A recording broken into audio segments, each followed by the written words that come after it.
जब सेंट्रल के खनन मंत्रालय के द्वारा सारी चीज़ें चल रही हैं, तो यहाँ पर अगर आप ज़मीन का अधिग्रहण कर रहे हैं और लोगों को मुआवजा नहीं मिला है, पुनर्वास नहीं मिला है, तो ये एक राष्ट्रीय विमर्श का हिस्सा होना चाहिए कि नहीं? पढ़ लिख करके वकालत करके आपको तो अब बढ़िया जगह आप हो सकते थे, अब फिर गाँव में जा करके इतना पसीना क्यों बहा? कितना पैसा है? पैसा तो बहुत जरूरी है चुनाव में। पॉलिटिकल डिस्कोर्स का हिस्सा नहीं बनेगी, सदन के पटल पर रखी ही नहीं जाएंगी, तो जो राजनीतिक सत्ता है जो देश को चला रहा है उसको कैसे पता चलेगा कि किसी की जनभावना क्या है? देखिए सर, मैं जब क्षेत्र में जा रहा हूँ, ये माँ बहनों ने दिया है, कोई भी अपना पैसा सर ऐसे नहीं रखेगा। और मैं आपको एक बात दिखाता हूँ सर, आपको विश्वास नहीं होगा कि इन माँ बहनों ने जो जिस तरीके से मुझे दिया है, जितना भी उन्होंने चावल वावल दिया है, फूल वल दिया है, अच्छा ये वगैरह दिया जा रहा है, हाँ सब कुछ दिया जा रहा है। मांग एक तरीके से विस्थापितों को लेकर के आपकी रही है, लेकिन इसको लेकर के सभी पार्टियों के नेता वही बात कह रहे हैं, आप भी वही कह रहे हैं, फिर भरोसा कैसे किया जाए? हम लोग वही नहीं करते। नमस्कार, आप देख रहे हैं समाधान कब तक और इस वक्त हम मौजूद हैं हजारीबाग में। तस्वीरें अलग अलग आप देख रहे होंगे, अलग अलग लोकसभा की, कि क्या माहौल चल रहा है। और माहौल को समझने के लिए जरूरी ये है कि आप ग्राउंड जीरो पर जाइए, समझने का प्रयास करिए। खूब चर्चाएं हो रही हैं हजारीबाग लोकसभा की भी, हाई प्रोफाइल सीट माना जाता है। यहाँ से एनडीए ने मनीष जायसवाल को मैदान में उतारा है, वहीं जेपी पटेल जो हैं वो इंडिया के उम्मीदवार हैं। यानी यूँ कह लीजिए कि एक दोस्त अब दुश्मनी राजनीतिक रूप से करते नजर आ रहे हैं। तीसरी दिलचस्प बात यह है कि यहाँ से जेएलकेएम ने संजय मेहता को अपना उम्मीदवार बनाया है। संजय मेहता आखिर कौन है, कई लोग जानना चाहते हैं। हालांकि कई ऐसा बड़ा तबका है जो इन्हें जानता है, बहुत अच्छी तरीके से जानता है, खूब मेहनत कर रहे हैं, पसीना बहा रहे हैं, पानी हमारे साथ भी पी रहे हैं। लेकिन सबसे पहले ये हमको बताइए कि आखिर संजय मेहता हैं कौन? संजय मेहता इस झारखंड की माटी का एक साधारण सा लड़का है जो झारखंड की माटी का स्वाभिमान बचाना चाहता है और उसके लिए लगातार अनवरत निरंतर संघर्षरत है। यही मेरा छोटा सा परिचय। तो नहीं, ठीक है, ये तो संघर्ष भी दिख रहा है पिछले दिनों से, जिस तरीके से आप लगातार पसीना बहा रहे हैं, लोगों के बीच जा रहे हैं, झारखंड की माटी की बात कर रहे हैं, झारखंड के विस्थापितों की बात कर रहे हैं, रोजगार की बात कर रहे हैं। लेकिन एक एकदम सरल भाषा में एक आम मतदाता जो एकदम ग्रामीण क्षेत्र में रह रहा है, ये जानना चाहता है कि भाई जो संजय मेहता हैं अचानक से आते हैं, इतना बढ़िया बढ़िया बात कहते हैं, खूब पढ़े लिखे हैं, मतलब एक प्रैक्टिकल रूप से जानना चाहते हैं कहाँ तक पढ़ाई लिखाई किए, क्या आपका एक तरीके से जीवन रहा, कुछ बैरिस्टर बनने थे अब या फिर कहीं और आ गए, सुप्रीम कोर्ट में वकालत करनी थी? नहीं, साधारण परिचय ये है सर कि जब मैं मासकॉम करने के लिए गया तो जब इंडिया अगेंस्ट करप्शन जो अन्ना हजारे का प्रोटेस्ट था, उस दौरान राजनीतिक चेतना एक जागृत हुई और वहाँ से एक इन्वॉल्वमेंट शुरू हुआ। उस दौरान उस प्रोटेस्ट में देश के अलग अलग हिस्सों में भी गया था, मुंबई भी गया था, दिल्ली भी गया था। और उसके बाद जब मासकॉम किया, फिर मासकॉम में ही पीजी किया, उसी में ग्रेजुएशन भी किया, फिर मैंने एलएलबी किया और फिर एलएलएम किया। अच्छा। और इस दौरान कुछ समय प्रशांत किशोर जी के साथ भी बिताया। अच्छा। देश के कुछ अलग अलग हिस्सों में इलेक्शन कैंपेन का पार्ट रहा और बैकडोर पॉलिटिक्स को समझ रहा था, डेटा को समझ रहा था। प्रशांत किशोर जी के साथ कितने दिन तक? लगभग 3 साल तक। अच्छा, 3 साल तक? हाँ। अच्छा। तो काफी कुछ अनुभव हुआ। 2014 की बात कह रहे हैं जब वो? 15 से 18 के बीच में था, बिहार इलेक्शन से मैं जुड़ा था। अच्छा। तो इस दौरान बिहार इलेक्शन से जुड़े थे? जी। जब मोदी जी को बना रहे थे उसके बाद जुड़े थे? जी बिल्कुल। अच्छा, मतलब मन में भेद हो गया था प्रशांत जी का, उसके साथ गया विरोधी वाला एक तरीके से जो कहा जाता है उसमें? नहीं, मैं वहाँ जॉब कर रहा था उनकी कंपनी में। ठीक है, जॉब कर रहे थे, मतलब उस जॉब में वो जो आप वर्क कर रहे थे उस समय उनका जो काम था वो एक तरीके से बीजेपी से अगेंस्ट था? जी बिल्कुल, आप कह रहे हैं। जी। उस वक्त वो कैंपेन का एक प्रोजेक्ट लिए थे महागठबंधन का, वो कर रहे थे, हम लोग एक एम्प्लॉय थे उस कंपनी का, काम कर रहे थे। अच्छा। अपना जो प्रोफेशनल एथिक्स था उसका पालन कर रहे थे। और उसके बाद फिर झारखंड की राजनीति पर लगातार हम लोग नज़र बनाए हुए थे। बीच में लॉकडाउन आया, लॉकडाउन के बाद आपने देखा कि 24 दिसंबर 2021 को ये प्रोटेस्ट शुरू हुआ और ये प्रोटेस्ट जब शुरू हुआ तो हम लोग इसके पार्ट बने। और उसके बाद झारखंड की स्थानीयता की बात, नियोजन की बात, यहाँ पर लगातार स्थानीय विषयों को लेकर के बात, डिस्प्लेसमेंट की बात, रिहेबिलिटेशन की बात, इन सारे विषयों पर हम लोगों ने मुखरता से अपनी बातों को रखा। तो ये बताइए कि जैसे आप कह रहे हैं मासकॉम किए, एलएलबी आपने किया, जॉब कर रहे थे, 2018 तक आप जॉब में रहे, विधानसभा का चुनाव भी लड़े आप? जी, 2019 में मैं चुनाव भी लड़ा। और कौन से विधानसभा से? बरही विधानसभा से। अच्छा, बरही विधानसभा से। मूल रूप से आप बरही विधानसभा से ही? जी, वहीं पर मेरा जन्मभूमि भी है और झारखंड की माटी मेरी कर्मभूमि है। मतलब संक्षेप में संजय जी का ये परिचय है, लेकिन परिचय में बहुत बड़े बड़े नाम जुड़े हैं। जैसा कि आप जानते हैं प्रशांत किशोर जी के बारे में ये कह रहे हैं, तो जाहिर सी बात है सवाल तो बड़ा होगा। भूमिका उनकी बड़ी है, जन सुराज लेकर निकले हैं, पद यात्रा कर रहे हैं, बड़ा नाम है, बड़ा 3 साल रहने का मौका मिला है। जाहिर सी बात है कई चीज़ समझे होंगे आप। चाणक्य कहा जाता है उनको, हजारीबाग में समझा जाए चाणक्य के रूप में, बैक डोर से तमाम चीज़ें देखी जा रही हैं। जीत की ओर आप बढ़ रहे हैं संजय मेहता जी। काफ़ी साथी मेरे आए हैं, दूसरे राज्यों के मेरे जो अपने साथी हैं और देश दुनिया में मेरे जितने फ्रेंड्स हैं ऑनलाइन जो हेल्प कर सकते हैं, दूसरे कंट्री से भी दूसरे मेरे दोस्त अलग अलग चीज़ पे हेल्प कर रहे हैं। वो कुछ मोबाइल एप्लीकेशन डेवलप कर रहे हैं कि कैसे हम कार्यकर्ताओं से और कनेक्ट रहें। अगले कुछ दिनों में हमारा कैंपेन और आपको हाईटेक भी दिख सकता है। और कई ऐसे स्टूडेंट्स जो दिल्ली यूनिवर्सिटी में पढ़ाई कर रहे हैं, जो डूसू के इलेक्शन में पार्टिसिपेट किए हैं, ऐसे सारे लोग हजारीबाग में कैंपेन करने के लिए भी आएंगे और इस बात को बहुत मुखरता से कहेंगे कि हजारीबाग में जयराम महतो, हजारीबाग में संजय और गिरिडीह में जयराम महतो और तमाम जेबी केसेस के जितने भी प्रत्याशी हैं, जेबी केसेस का जो मुद्दा है उसको सपोर्ट करिए। झारखंड और झारखंडियत की आवाज़ बिल्कुल सही है।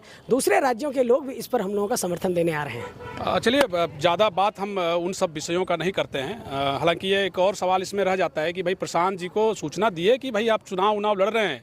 उनका तो एक गारंटी हो जाता है कि जहां से उनका कैंडिडेट या वो घोषणा कर दे भी एमएलसी का एक चुनाव जीत गए, वो चाहे जानकारी होगी आपको, तो उनका एक रहता है कि भाई जिनको चाहिए कि सरकार बनानी है वो बना देते हैं।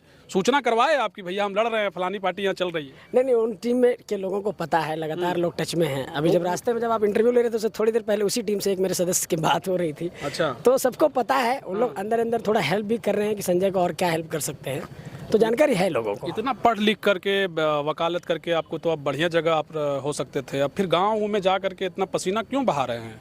क्या जरूरी है? आप जिस विस्थापितों को लेकर के आप आवाज़ उठा रहे हैं उसकी तो आवाज़ एक तरीके से समझिए सभी पार्टियों ने एक तरीके से उठाया। ये अलग बात है, नीति नहीं बन पाई, लेकिन लोग कहते हैं भैया कि सदन में हमने उठाया है। एक बहुत बड़ी मांग एक तरीके से विस्थापितों को लेकर के आपकी रही है, लेकिन इसको लेकर के सभी पार्टियों के नेता वही बात कह रहे हैं, आप भी वही कह रहे हैं, फिर भरोसा कैसे किया जाए? नहीं, हम लोग वही नहीं कह रहे हैं। हम लोग कह रहे हैं कि आप इसको एग्जीक्यूट करिए। पूरे झारखंड के अंदर जहां पर भी विस्थापन हुआ है वहां पर पुनर्वास की किसी भी नीति का, पुनर्वास की किसी भी योजना का पालन हुआ ही नहीं। जो R&R पॉलिसी की बात करते हैं हम लोग, रिहेबिलिटेशन और रीसेटलमेंट, झारखंड के तमाम इलाकों में देखिए। जैसे यहाँ पर अडानी आई गोंदलपुरा में कोल प्रोजेक्ट्स के लिए, आपने देखा पकरी बरवाडी, चट्टी बरियातू, BGR, यहाँ पर त्रिवेणी माइनिंग, ऐसे तमाम ऋत्विक कंपनी।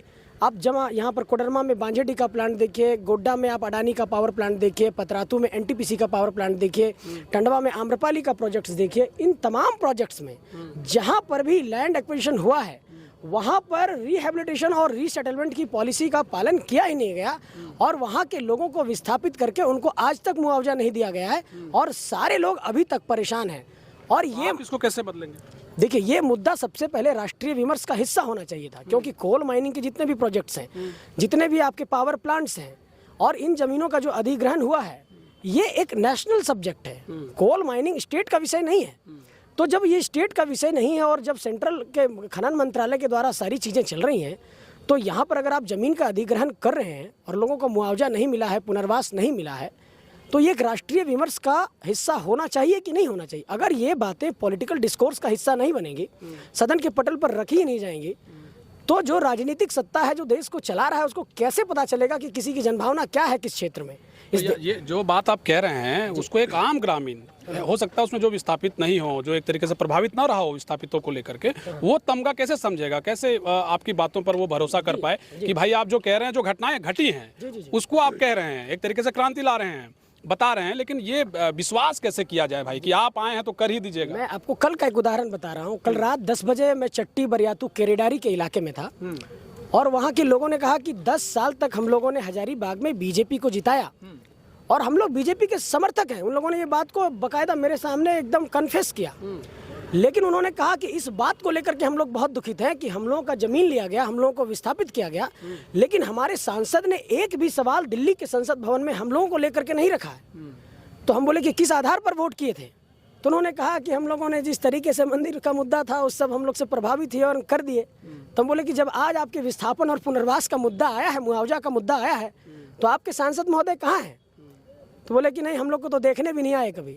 तो मैं तमाम झारखंड के आम जनमानस को ये कहना चाहता हूँ कि जब 543 सांसद इस देश के भीतर हैं और 14 सांसदों की हिस्सेदारी झारखंड के भीतर है और इस देश में इतनी डाइवर्सिटी है, इतना भाषा है, इतना लैंग्वेज है, इतना जाति है, इतना धर्म है, संप्रदाय है और इतने सारी समस्याएं हैं, तो इन समस्याओं की अभिव्यक्ति देश के संसद भवन के पटल पर रखी जानी चाहिए। जब इतना बड़ा इलाका विस्थापित है, पुनर्वास नहीं हुआ है, मुआवजा नहीं मिल पा रहा है। कुल मिलाकर के बड़ा मुद्दा आप मान रहे हैं कि जो सबसे बड़ा मुद्दा है वो विस्थापितों को लेकर के, ये इस लोकसभा को लेकर रहेगा। झारखंड का यही मुद्दा है कि आज जिनकी जमीन आपने लिया है वो व्यक्ति प्लांट के किनारे एक चाय का दुकान खोल करके अपना गुजारा करने को मजबूर है, और कंपनियां यहाँ पर माला माल हो रही है, कोयले से तमाम राजस्व लोग ले रहे हैं, लेकिन यहाँ के लोग कहाँ जाएंगे, ये बातें अभी तक तय नहीं हो पाई। आप जब देखेंगे कि कई कंपनियों को ये कहा जाता है कि अगर रिहेबिलिटेशन और रीसेटलमेंट में ठीक है आप फेल हो गए, लेकिन जो CSR के काम है, कॉर्पोरेट सोशल रिस्पॉन्सिबिलिटी की, उस काम को भी ये कंपनियां नहीं कर रही हैं। और हम लोग गांव-गांव में चिल्ला रहे थे, हम लोगों का गर्दन खराब हो गया है। 3 साल से हम लोग झारखंड में आंदोलन कर रहे हैं, पूरा आवाज, पूरा शरीर। इसमें हम आएंगे। एक्चुअली हम पिछले 2 वर्षों से आपके इस आंदोलन को कवरेज कर रहे हैं और कई जगह जाने का मौका मिला, और विशेष करके हम देख रहे हैं जब गिरिडीह लोकसभा से आपके पार्टी के सुप्रीमो जयराम लड़ रहे हैं चुनाव, तो दूसरी जो बात आ रही है कि भाई हजारीबाग दूसरे लिस्ट पर कहा जा सकता है, हालांकि कोडरमा हो या फिर रांची हो, अलग अलग जगहों से आपके प्रत्याशी चुनावी मैदान में हैं। लेकिन दिलचस्प बात यह है कि एक युवा पीढ़ी जो है, एक तरीके से आप प्रखर युवा हैं, और समझिए कि अभी युवा कहें तो आपकी उम्र अभी तकरीबन 30 बरस है जी। तो 30 बरस का युवा अभी नौकरी के तलाश में है साहब। वो चाह रहा है कि वो ज़मीन के बारे में नहीं सोच पा रहा है। घर परिवार वाले उसे पैसा देकर बाहर में पढ़ा रहे हैं। जाहिर सी बात है, विस्थापितों का दर्द हो या ये सब मसले उनके दिमाग में नहीं आते हैं। उन्हें रोज़गार चाहिए। तो रोज़गार जैसे मुद्दों पर क्या इस बार आपके साथ एक जो बहुत बड़ा संख्या है युवाओं का वो जाएगी? क्योंकि विस्थापितों को लेकर आप कह ही रहे हैं, बेरोजगारी एक बहुत बड़ा मुद्दा है, मानते हैं आप? आपने देखा होगा कि हमारे लड़ाई के केंद्र में झारखंड की बेरोजगारी तो थी ही, और हम लोगों ने बार बार क्या कहा कि झारखंड के निजी कंपनियों में जो यहाँ पर नौकरी है 40,000 तक की सैलरी की, और सरकार ने बाकायदा एक नियम बनाया कि स्थानीय लोगों को 75% निजी क्षेत्र में आरक्षण मिलेगा। लेकिन इस विधेयक का पालन कहीं भी पूरे झारखंड में निजी क्षेत्र में नहीं हुआ। दूसरी बात हमने कहा था कि सरकारी स्तर पर 3rd और 4th ग्रेड की जो नौकरियां है वो झारखंड में रिजर्व किया जाए झारखंड के लोगों के लिए, लेकिन हमारी डोमिसाइल पॉलिसी डिफाइन नहीं हो पाई। और दूसरी बात, जितने भी परीक्षाएं हैं उसमें पारदर्शिता नहीं हुई, क्वेश्चन पेपर लीक हुआ या फिर सेटिंग वोटिंग हुआ, घुसखोरी हुई, और तमाम कारणों से आपने देखा कि जैसे CGL रद्द हुआ पेपर लीक होने के बाद, JPSC में भी पेपर लीक हुआ, भले वो रद्द नहीं हुआ लेकिन पेपर लीक होने की बात सामने आई। तो ये रोजगार तो सबसे बड़ा मसला है ही, और इन नौजवानों के साथ हम लोग लगातार लड़ाई लड़ते रहे। आपने देखा होगा हम लोग लगातार जाकर के JSSC कार्यालय का घेराव किया, JPSC कार्यालय घेरे, हम लोगों ने लाठियां खाई, केस मुकदमा खाया। तो ये सारी चीज़ें तो चल रही हैं। तो प्राथमिकता की सूची में अगर नौजवानों को आप रखेंगे तो हम उनकी नौकरी का सवाल बहुत मुखरता से उठा रहे हैं, और अगर गांव घर की बात करेंगे तो ज़मीन का मुद्दा भी हम लोग उठा रहे हैं कि विस्थापन, पुनर्वास और मुआवजा ये सबसे बड़ा विषय है। कितना पैसा है? पैसा तो बहुत ज़रूरी है चुनाव में, और लोकसभा के चुनाव में जहाँ एक तरीके से धनबल हो, मजबूत धनबल हो, वहाँ कई तरह के शतरंज के विसात में जान ही रहे हैं कि कितने तरह के खेल होते हैं। संजय मेहता के पास कितना पैसा है इस बार? कितना पैसा है? देखिए सर, मैं जब क्षेत्र में जा रहा हूँ, ये माँ बहनों ने दिया है, कोई भी अपना पैसा सर ऐसे नहीं रखेगा। और मैं आपको एक बात दिखाता हूँ सर, आपको विश्वास नहीं होगा कि इन माँ बहनों ने जो जिस तरीके से मुझे दिया है, जितना भी उन्होंने चावल वावल दिया है, फूल वल दिया है, अच्छा ये वगैरह दिया जा रहा है। हाँ, सब कुछ दिया जा रहा है, और मैंने सब कुछ पॉकेट में रख दिया है, पलाश के फूल को रखा है, और ये सारा कुछ संकल्प है। ये माँ बहनों ने दिया है। नहीं, अक्सर ये जो है, ये जो एक तरीके से समझिए, हम लोग समझते हैं सनातन धर्म में इसका उल्लेख किया जाता है कि भाई ये जो है संकल्प किया जाता है, जब कोई संकल्प करता है तो हमें लग रहा है संकल्प के तौर पर पैसा दिया गया। मैं बता रहा हूँ कि इस तरह से कहें इसको, मैं बता रहा हूँ कि लगभग 800-900 से ज्यादा जगहों पर इस तरह की चीजें मिले। मैं मतलब चलता जा रहा हूँ गांव में। कितना पैसा आ गया अभी तक आपके पास? अब पता नहीं, मैंने गिनती नहीं किया है। सबको रख देता हूँ। पैसों का क्या करेंगे? पार्टियों कार्यकर्ताओं के लिए पेट्रोल वगैरह की व्यवस्था? नहीं, 1 रुपया भी इसको खर्च नहीं कर रहा हूँ। जब जीतूंगा तो इससे मिठाई लेकर के उन्हीं लोगों को बांट दूंगा। अच्छा, चलिए, तो क्या बात है। तो देखिए, ये अच्छा, इन पैसों के बदौलत लोकसभा फतेह नहीं किया जा सकता है। प्रैक्टिकली अगर हम बात करें, ये तो लोगों का प्यार है जो ये दे रहे हैं, जाहिर सी बात है वोट भी आपको जरूर करेंगे। इस बात से इनकार नहीं किया जा सकता है। सर आप बताइए कि नैतिकता के आधार पर वोट देने के लिए पैसा लगता है क्या? लोग, लेकिन फिर भी चुनाव में जो एक तरीके से खर्च होता है, तमाम वो चीजें हैं, चाहे आपके कार्यकर्ता अपने लोग हैं, सारे लोग हैं। हम लोगों का एक ही खर्च है सर कि रास्ते में घूमने के लिए सिर्फ गाड़ी में पेट्रोल डलाना पड़ता है। खाने के लिए हम लोगों को हर गांव में खाना मिल रहा है।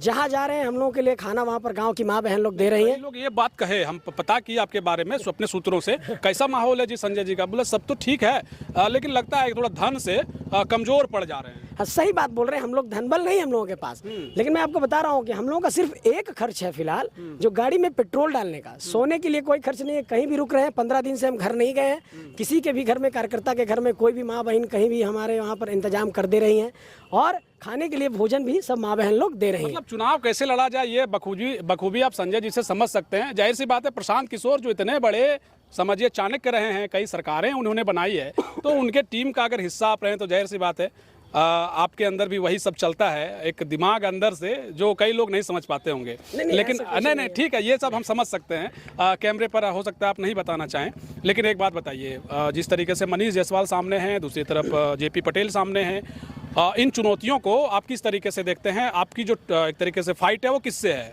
जेपी पटेल से माना जाए, मनीष जायसवाल जी से माना जाए, या कोई है ही नहीं फाइट में, एकदम हर जगह संजय मेहता है? किसी से कोई चुनौती नहीं है सर, बिल्कुल ये मैच एक तरफा हो गया है। कई गांव को सिर्फ हम लोगों के लिए लॉक कर दिया गया है। अच्छा। और हमें गांव वालों ने साफ तौर पर कहा कि कोई आएंगे तो उनका सम्मान करेंगे, उनको शरबत पिलाएंगे, सत्तू का शरबत पिलाएंगे, लेकिन वोट आपको मिलेगा। आप जा करके पता करिए, कई गाँव में आपको सीधे तौर पर कहेंगे कि यहाँ पर सिर्फ और सिर्फ टाइगर जयराम में तो जेबीके से संजय मेहता को वोट जा रहा है। और ये हाल गिरिडीह लोकसभा का भी है। आप कई इलाकों में जाकर एकदम न्यूट्रल फीडबैक लीजिए सर। मैं आत्ममुग्धता में एक प्रत्याशी होने के नाते ये बात नहीं कह रहा हूँ, आप जाकर के पता करिए। ऐसा नहीं लगता है कि आपके लिए कठिन हो गया? क्योंकि दर्शकों को ये बता दें कि जब हम इनसे मिलने के लिए आए तो ये जनसंपर्क में अभियान में थे, लोगों से मिल रहे थे, लोगों से आशीर्वाद ले रहे थे, लोग आपको दुआएं भी दे रहे थे कि भाई आगे बढ़िए, हम लोग साथ में हैं। लेकिन एक सवाल है, जैसे पिछले 2 वर्षों से जिस तरीके से आप लोग आंदोलन किए, कई ऐसे कैंडिडेट थे, कई ऐसे सिटिंग सांसद थे जिनका टिकट कट गया।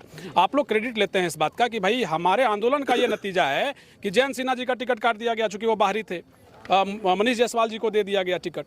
तो आपका ये मानना, चूंकि आप मान लीजिए ठीक है, अगर आप क्रेडिट ले रहे हैं तो जयंत सिन्हा बहुत आसान थे आपके लिए, बहुत भारी अब मनीष जायसवाल पड़ जाएंगे, ऐसी परिस्थिति होगी? क्योंकि उन्होंने भी अच्छा दांव खेला है, अगर क्रेडिट ले रहे हैं आप।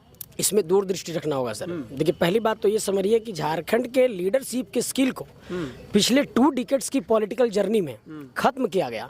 जब 14 लोकसभा के सांसद यहाँ बन सकते हैं और 81 विधायक बन सकते हैं, और 15 नवंबर 2000 की तारीख को ये झारखंड बिहार से अलग हो गया, तो इन सीटों पर यहाँ के स्थानीय लोगों का पहला अधिकार बनता है। ठीक है, बेशक संविधान ये अधिकार देता है कि कोई कहीं से भी चुनाव लड़ सकता है, लेकिन नैतिकता की बुनियाद पर पहला अधिकार झारखंडियों का बनता है, और 6 राज्यसभा की सीटों पर।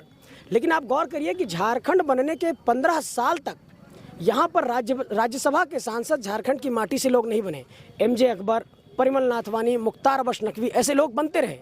प्रभात खबर के संपादक अनुज कुमार सिन्हा ने अपनी पुस्तक में ये बात को लिखा कि झारखंड इस देश का एकमात्र ऐसा राज्य है जहाँ के राज्यसभा सांसद वहाँ के आदमी नहीं बनते हैं, दूसरे राज्यों से लोग आकर के बनते हैं। तो ये बातें जब डिस्कोर्स का हिस्सा बनी, इस पर डायलॉग हुआ, उस पर बातचीत होनी शुरू हुई, तो ये एक बहस का हिस्सा बना। और जब हम लोगों ने ये बहस का हिस्सा बनाया कि झारखंड की माटी में झारखंड के लोगों को टिकट दिया जाना चाहिए, तो कम से कम ये बात तो स्पष्ट हुई ना कि अब आने वाले वक्त में लीडरशिप का स्किल कमोबेश झारखंड की माटी से पैदा होगा। तो इससे झारखंड की डेमोक्रेसी मजबूत होगी, झारखंड का माटी मजबूत होगा। तो हम सिर्फ ऐसा नहीं कि हम अपने लिए स्वार्थ सिद्धि के लिए, हम अपना कोई इस तरीके की सिद्धि के लिए, अगर जयंत बाबू रहते तो मेरे लिए रास्ता आसान होता। हम लोग दूरदृष्टि देख रहे हैं कि झारखंड के लोगों को नेतृत्व का अवसर कैसे मिले, इसको इस पॉइंट ऑफ व्यू से आप देखिए। नहीं, बिल्कुल ठीक है, आप सही कहा आपने कि दूरदृष्टि होनी चाहिए, और झारखंड की राजनीति को अगर हम देख रहे हैं तो झारखंड में चीज़ें बेहतर होनी चाहिए। बहुत लंबा वक्त आपका ले लिए हैं, लगता है थक गए हैं, और नहीं ठीक है, लेकिन हम चलते चलते भी चाह रहे थे कि भाई बातचीत हो जाए। लेकिन यहाँ हम आपको एक सवाल के साथ आपको हम जोड़ना चाहते हैं। जब हो सकता है आप सदन पहुँच जाएँ, संसद में गरजते संजय मेहता के जुबान से झारखंड के लिए या हजारीबाग लोकसभा के लिए विशेष तौर पर क्या वो शब्द होगा, या फिर समझ लीजिए क्या वो 5 काम को लेकर के आप सदन में कहना चाहेंगे कि भाई हमारे हजारीबाग लोकसभा जो आज़ाद भारत के बाद आज तक जो चीज़ें नहीं हुई वो हम करने जा रहे हैं? क्योंकि आप जब बात कर रहे हैं, जिस तरीके से क्रांतिकारी हमेशा इतिहास को उठाता आया है, शायद इसीलिए वो क्रांतिकारी है, क्योंकि कई महापुरुषों की जीवनी को पढ़कर तमाम वो चीज़ें वो धरातल पर लाने का प्रयास करता है। आप भी एक क्रांतिकारी विचारधारा से नाता रखते हैं, शायद इसीलिए इतना लंबा चौड़ा कारवा बन गया है आपका। क्या होगा शब्द, क्या करेंगे 5 काम हजारीबाग लोकसभा के लिए? इसको मैं एक एग्जाम्पल से शुरू करना चाहूँगा। 1908 की बात है, CNT का कानून बना था और बिरसा मुंडा आंदोलन कर रहे थे। तो अंग्रेजों ने कहा कि भाई इस छोटा नागपुर के इलाके में ऐसा क्या है कि वहाँ पर हम लोग जो है सो अपना साम्राज्य नहीं स्थापित कर पा रहे हैं। तो लोगों ने सूचना पहुँचाई अंग्रेजों तक कि वहाँ के लोग अपना ज़मीन नहीं देना चाहते हैं। तो उस वक्त अंग्रेजों ने 1908 में CNT का कानून बनाया, छोटा नागपुर टेंडेंसी एक्ट। और आपने देखा होगा कि उसके बाद से अभी तक सीएनटी जो है झारखंड में जमीन के सुरक्षा का एक कवच है, हमेशा से लड़ाई रोए। ठीक है, इसके बावजूद भी झारखंड की राजधानी रांची और तमाम इलाकों में जमीन की लूट हुई है, लेकिन कमोबेश इस बात पर सहमति बनाई जा सकती है, देवघर और दुमका वगैरह में तो बचा ही है, हाँ, कि सीएनटी से जमीन बची है। तो जब हमारे पुरखों ने जमीन बचाने की लड़ाई इतने शिद्दत से लड़ा है, तो आज जब हम लोग झारखंड की राजनीति में इतनी चेतना जागृत हुई है कि अपनी जमीन बचानी है, तो पहला हमारा ये सवाल होगा सरकार से, लोकतांत्रिक सत्ता में, कि आपने जिन जमीनों पर अपनी कोल खनन की परियोजनाएं निकाली, जहां से कोयला निकाला, आप इसका एक बेहतर असेसमेंट करिए कि कोयला निकालने के बाद उन लोगों के जीवन का आधार और जीवन की जो तरक्की थी वो कहां तक पहुंची है। और उससे ठीक पहले जब वो खेती किसानी कर रहे थे, अपना गेहूं धान उपजा रहे थे, और उसके आधार पर उसके जीवन का असेसमेंट करिए कि अगर 20 साल तक आपने कोयला निकाला और 20 साल तक वहां पर वो धान उपजाते तो उनका जीवन कहाँ जाता। इसका तो आकलन होना चाहिए ना सर। तो इसी बात, विधान बनाने के लिए तो जा रहे हूँ, हाँ, तो इसी पर तो हम सवाल करेंगे कि अगर आपने कोयला निकाला, ठीक है, आपको लगता है कि ये राष्ट्रीय संपत्ति है, आप निकालना चाहते हैं, लेकिन अगर आपने हमारे लोगों के लाइफ को और डिग्रेड कर दिया और उनकी लाइफ की उन्नति नहीं हो पाई, तो इस पहलू पर इसका असेसमेंट होना चाहिए कि इन लोगों की अगले 20 बरस में जो तरक्की हो सकती थी वो सारे लोग किस पायदान पर खड़े हैं। पहली बात तो हमारी इसी बात को लेकर के होगी। तो हमने कहा कि ज़मीन की बात, विस्थापन की बात, पुनर्वास की बात, और एक जो सबसे बड़ा सवाल मेरा होगा कि इस इलाके में जितने आप देख रहे होंगे कि एनएच के प्रोजेक्ट्स बने, भारतमाला की परियोजना जा रही है, इन तमाम परियोजनाओं में आपने हमेशा एक बात पर गौर किया होगा कि जब भी सड़क की परियोजना जाती है तो किसी भी शहर से होकर वो नहीं गुजरती है, क्योंकि वो जानते हैं कि अगर शहर में बड़े बिल्डिंग तोड़ेंगे, बिजनेस व्यापार प्रभावित होगा। वो परियोजनाएं हमेशा गांव के खेतों से होकर के गुजरती हैं बाईपास जी। तो अगर वो आप परियोजनाओं को खेतों से लेकर के जा रहे हैं तो उन खेतों पर जो फसल होना था और जो आपने उनका जमीन ले लिया, फिर उनका जीवन कहाँ गया, इस पर भी आकलन करिए। तो पूरा मुद्दा मेरा जमीन, पुनर्वास, विस्थापन, इन्हीं सारे विषयों को लेकर के होगा और इन्हीं सारे विषयों को लेकर के हम संसद भवन में सवाल उठाएंगे। यही मेरी प्राथमिकता है। आप देखते होंगे गोंदलपुरा एक इलाका है बड़का गांव में, मैं परसों वहां गया था। अभी 12 अप्रैल को 1 साल हो जाएगा उन लोगों के आंदोलन का, और लगभग 1500 लोग हर दिन बैठे हैं पिछले 1 साल से। लेकिन इस इलाके के डीसी, इस इलाके के हमारे सांसद एक दिन भी वहां पर ये जानने नहीं गए हैं कि आप लोग क्यों बैठे हैं। अब इस बात को समझिए कि जब इलेक्टोरल बॉन्ड का खुलासा हुआ तो ये पता चलता है कि जो बड़का गांव में कोल खनन की परियोजनाएं चल रही हैं, उन कंपनियों ने करोड़ों अरबों में इलेक्टोरल बॉन्ड खरीदा है और जाकर के भारतीय जनता पार्टी को चंदा दिया है। तो जो कंपनियां यहाँ पर कोयला निकाल करके दिल्ली में चंदा पहुँचा रही हैं, उसके सांसद यहाँ रहेंगे तो यहाँ के लोगों का सवाल उठाएंगे। इसलिए आपको ये समझना होगा और आम जनमानस को हम लोग ये बताना चाहते हैं कि किस तरीके से आपके साथ छल हो रहा है।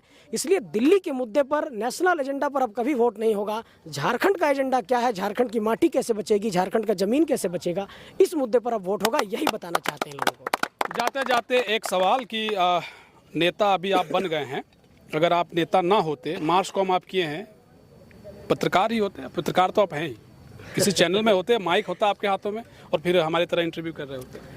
पत्रकारिता तो सर जब आप करते हैं तो खून में होता। आज भी मैं एडिटोरियल्स वगैरह लिखता रहता हूँ। अच्छा। कहीं पर कभी कुछ होता है लिखना तो लिखना अच्छा लिखते हैं। पता नहीं सर, उसका आकलन तो आप ही कर सकते हैं। नहीं, आप जब कह रहे हैं तो समझ में आता है कि आप लिखते कैसा होंगे। शानदार लिखते होंगे, सोच आपकी ज़बरदस्त है, क्रांतिकारी विचारधारा के लोग हमेशा मस्त होते हैं। और सबसे अच्छी बात है कि आप ऐसे ऐसे लोगों के साथ रहें तो जाहिर सी बात है कई बदलाव के संकेत कह सकते हैं।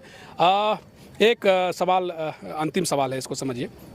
जब आप कैंपेनिंग कर रहे हैं, जा रहे हैं जगह जगह, तो सबसे बड़ी जो कमियां है JLKM को लेकर के, जिस तरीके से आप कह सकते हैं नई पार्टी है, एक तरफ बड़ी पार्टी है जहां बूथ स्तर पर इतनी मजबूत चीज़ें बनाई गई हैं, आपको ये कमियां लगती हैं कि भाई हमारे बूथ विस्तार के तौर पर या संगठन के विस्तार के तौर पर जो कमियाँ हैं वो सब कुछ ठीक ठाक हो गया है, मजबूत लग रहा है? नहीं, मैं आपको बताना चाहता हूँ सर कि आप जैसे इतने सीनियर जर्नलिस्ट 100 सालों से स्थापित पार्टी, 50 सालों से स्थापित पार्टियों के समकक्ष हम लोगों को खड़ा कर रहे हैं, और आप कह रहे हैं कि आपकी चर्चाएं हैं और आप कह रहे हैं उतने दूर से आप हमारा इंटरव्यू करने आए, इतना सम्मान दे रहे हैं, तो निश्चित तौर पर हमारी चीज़ें बहुत दुरुस्त हैं, कमियां कहीं नहीं है। हाँ, एक तो मानना पड़ेगा कि प्रैक्टिकल रूप से कहाँ कहीं कमी है। अगर देखिए, एक चुनौती सिर्फ हम लोगों के समक्ष है कि हम लोगों का जो चुनाव चिन्ह है वो इलेक्शन से 15 दिन पहले आएगा और उसको 17 लाख वोटरों तक पहुंचाना है। और चूंकि सबके पास एंड्रॉयड और स्मार्टफोन गांव गलियारों में नहीं है और हमारे असली वोटर्स गांव के लोग हैं, तो कोटा में भी खूब बोलते हैं तो उस चुनाव चिन्ह को गांव घर के लोगों तक पहुंचाना ये एक बड़ी चुनौती है और इस चुनौती को हम लोगों ने स्वीकार किया है और इस पर एक मैकेनिज्म हम लोग डेवलप कर रहे हैं कि 15 दिनों के अंदर 17 लाख वोटरों तक अपना चुनाव चिन्ह कैसे पहुंचाएं, ईवीएम में कितने क्रम संख्या पर होंगे उसको कैसे पहुंचाएं, इस पर एक रणनीति तैयार हो रही है। और हम लोगों ने एक तैयारी की है कि फाइटर 51 की एक टीम बनेगी जो 51 लोगों की। 51 मतलब अपने से आप रखे हैं? जी, हम लोगों ने अपने से रखे हैं कि भाई फाइटर 51 होगा या पार्टी का आला कमान का आदेश से? नहीं, हम लोगों ने कहा कि 51 लोगों की बूथ पर एक टीम बनेगी। अच्छा। जो बूथ पर लगातार ये निर्णय करेगी और उस पर नजर बनाए रखेगी कि कैसे वोटरों को घर से लेकर के आना है और सबको ये जिम्मेवारी है कि कम से कम 20-21 लोगों को आप लेकर के आइए, एक मेंबर्स को, और उनको 20-21 मेंबर्स को वोट कराना होगा, पोल कराना होगा। ये उनकी जिम्मेदारी तय हो रही, इस पर पूरी रणनीति तय हो रही है। मतलब प्रचार का सबसे बड़ा तंत्र कैसे मजबूत किया जाए, इसका खाका तैयार कर रहे हैं? इसका खाका भी तैयार हो रहा है। पोलिंग स्टेशन पे कैसे हम लोगों को काम करना है, बूथ मैनेजमेंट कैसे होगा, इस पर भी सारा कामकाज चल रहा है। विधानसभा का भी चुनाव लड़ चुके हैं तो अनुभव है ये?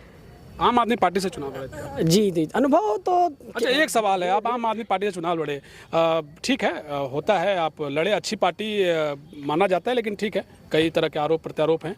केजरीवाल को लेकर के अंतिम सवाल रह गया, चूंकि आप आम आदमी पार्टी को लेकर छूट गया सवाल। इस तरीके से उनको अरेस्ट किया गया, कई लोग विरोध किए कि भाई एक सिटिंग सीएम को इस तरीके से अरेस्ट कर लिया जाता है। जिस तरीके कानून 2018 में लाए गए, आप तो कानून को बढ़िया से समझते हैं, उसमें तो बेल का प्रक्रिया भैया पहले तो रिमांड में लिया जाए, फिर आपका दोष अगर हो गया तो भैया आपको बेल है। तो ये कहा क्या ठीक है ये सब? देखिए, मैं आपको बताता हूँ, इस देश के जितने भी ऑटोनमस बॉडीज हैं, चाहे वो इनकम टैक्स हो, चाहे वो सीबीआई हो और चाहे वो ईडी हो, इन तमाम संस्थाओं का आप कह सकते हैं कि उनका डिग्रेडेशन हुआ है उनके वर्क स्टाइल में।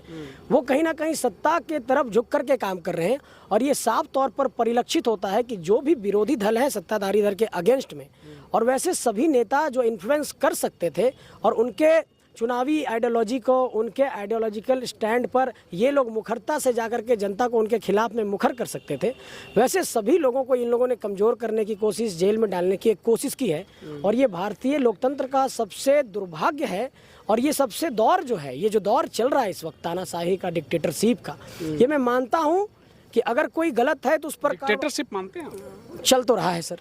इस देश के भीतर, इस देश के भीतर डिक्टेटरशिप चल रहा है, क्योंकि अब ऐसे में आप जो कह रहे हैं, कई लोग भाजपा की बी टीम का भी एक तरीके से आप लोगों पर आरोप लगाते हैं। भाजपा को खुलकर आप कह रहे हैं कि भाई डिक्टेटरशिप है, तो जवाब दे रहे हैं कि बी टीम नहीं है। नहीं, बीजेपी के हम बी टीम नहीं है भाजपा की। हम भाजपा के और किसी की हम लोग बी टीम नहीं है। हम लोग झारखंड का एकदम फ्रंट वाला टीम है, फ्रंट फुट खेलने वाला हम लोग झारखंडी टीम है। केजरीवाल का जेल जाना सही नहीं रहा, इस तरीके से ले जाना जो आप कह रहे हैं। मैं ये कह रहा हूँ कि अगर चीजें गलत है तो उस पर काम होनी चाहिए, लेकिन मैं ये कहना हूँ कि आप अगर उंगलियां किसी की तरफ उठा रहे हैं तो एक तरफ अपने दरवाजे तरफ भी देखिए।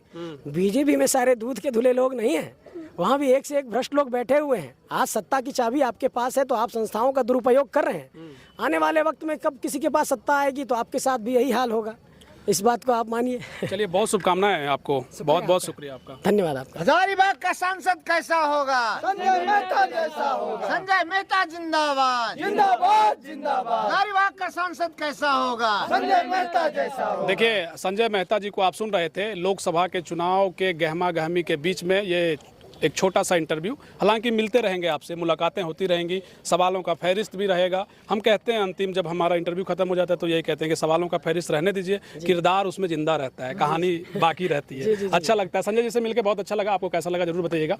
मिलेंगे अगली खबर में, अगली रिपोर्ट में, तब तक देखते रहिए समाधान कब तक। बहुत शुक्रिया, बहुत धन्यवाद। जय हिंद, जोहार झारखंड।